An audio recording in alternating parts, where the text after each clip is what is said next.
Welcome back to AM Northwest. From body shaming to abuse, our next guests know how damaging competitive sports can be to the well-being of women. And they hope that their new book will change that. Here to share more, we welcome back the co-authors of The Price She Pays, Katie Steele and Dr. Tiffany Brown. Good to have you with us. I know it must be exciting to have the book out because you've been working on this for quite some time, right? Yeah, it's been about 2 years or so, and it just came out last week, so we're reveling in all the goodness of a book finally being on the shelf. Oh, yeah. Why was it important for you to tackle this topic of sports, women in sports, and the price they pay? Yeah, I had my own experience in collegiate athletics and knew the lifelong impact that it was having. And then Tiffany and I were kind of comparing what we were hearing clinically of women who were stepping out of sport or what they were encountering in sport.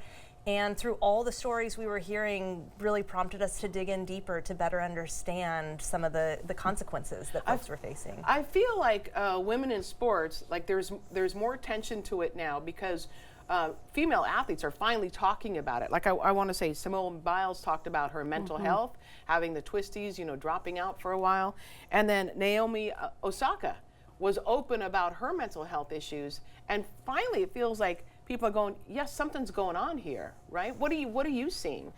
Well, what's so fantastic about what Simone and Naomi have done is set the stage for, you know, even young athletes to talk about what's happening for them. It's and okay to say it's not okay. Yeah. That leadership has been phenomenal to be able to have it be more normalized and validated. But women and girls are going through a tremendous amount of stress in sport, and being able to have a place to talk about that and name that and to recognize that they deserve to pause and take care of themselves, knowing how grueling sport can be. Yeah, absolutely. Would you say, and I've got to believe that social media has got to be a real detriment to women who are in the spotlight in sports? We heard both, and we have a whole chapter in The Price She Pays about social media and the pros and cons, and there are pros and cons because women are able to share their story in a way that they weren't before social media. They were able to really showcase what they're accomplishing. And then, of course, the detriments of social media in terms of that comparison piece and that never measuring up and that constant need to be on. Yeah. That is detrimental. So it's finding that balance of how to use social media and what is the intentionality of the usage. Some girls feel that if they're not perfect, if they're not really fast or whatever sport they're into, and they get that from social media, that they're not doing well. And you say that one of the first things is the parents have to be in on this discussion on social media and how addicted we all are to social media.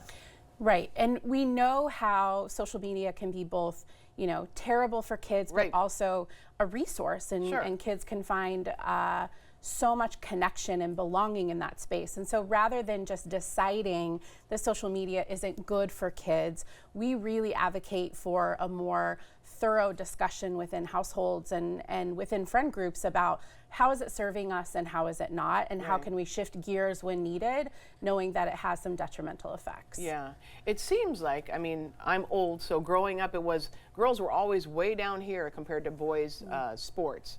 And did you see any of that? Did you see, I mean, it seems like there was a time really girls weren't considered capable of doing sports. You know, the truth was when we started the book writing process, we really hoped to see more progress in sport than what we learned. And what we learned was that even current day 7-year-olds see that hierarchy in sport, even on the playground of the girls get the swings and the play structure and the boys get the field and the sports courts per their report across the country.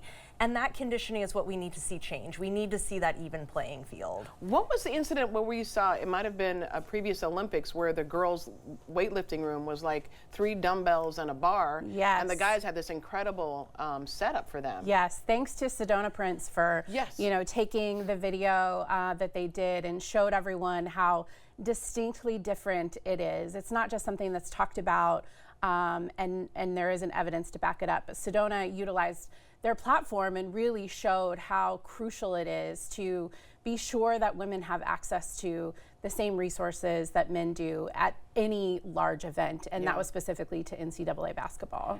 Talk to me about your time in college sports. Yeah, you know, it's one of those things that the catalyst for sharing my own story was that I had lived the impact. And being in mental health, I learned the complexity of healing and really wanted to normalize that for people. When I went through my experience, I felt alone and shameful and internalized that I was the problem.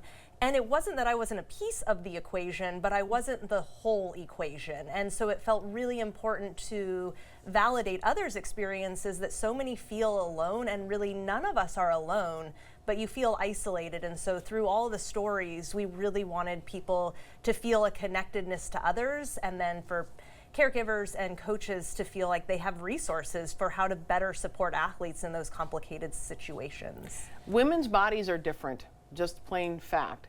And I think some coaches and some, they don't factor that in. You know, oftentimes when girls hit puberty, things change and coaches get upset because the girls aren't performing as well as they should in their minds. Yeah, we know that about half and sometimes more young girls are leaving sport at puberty. And part of that is their bodies are changing and they don't know how to adjust that equilibrium and all the things that are happening internally that changes how you interact with sport. And so, you know, dribbling a basketball feels different than it did before puberty. Navigating breasts and development feels different. And so what we're aiming for is to help people have access, and we have a whole chapter dedicated to this, to look at what do we do when puberty is hitting, and how do we make sure that if kids want to stay in sport, that they have resources to do so. And we outline some really important tips for caregivers and coaches so that they can have those conversations, so girls don't have to see an exit as the way to navigate this complexity of, you know, puberty and development and changes and all the stuff that sport can give them positively. Is there hope? Oh, there's so much hope. This is my favorite question, because we spent so much time in the underbelly of sport, and there is an underbelly, and there are changes that we need to see happen. And we wouldn't have done any of this if we didn't have huge amounts of hope. Sport is such an amazing place and can provide so much goodness to athletes. We just want to make sure that we make some modifications to ensure that it's a healthy place for them as well. How do you feel? I feel the same. Katie says all the time that she oozes hope, and I think that's, we wouldn't do it without it. And being able to have conversations tonight, we get to be in conversations with Jenny Wynn from the Sports Bra. We'll be at Powell's doing a book signing out in Cedar Hills, and knowing that, you know, she's willing to come and have a conversation with us. There's lots of moments to get really excited about. That's to very true. Elevate women in sport. I agree. We want to tell everyone again, we're going to repeat what we just said, heard from Tiffany Brown here, is the price she pays. You'll be tonight at 7 o'clock at Powell's Books at Cedar Hills Crossings in Beaverton. We're going to put the information on our website at katu.com. Congratulations again to the two of you. Thank you. All right, we'll be right back with more AM Northwest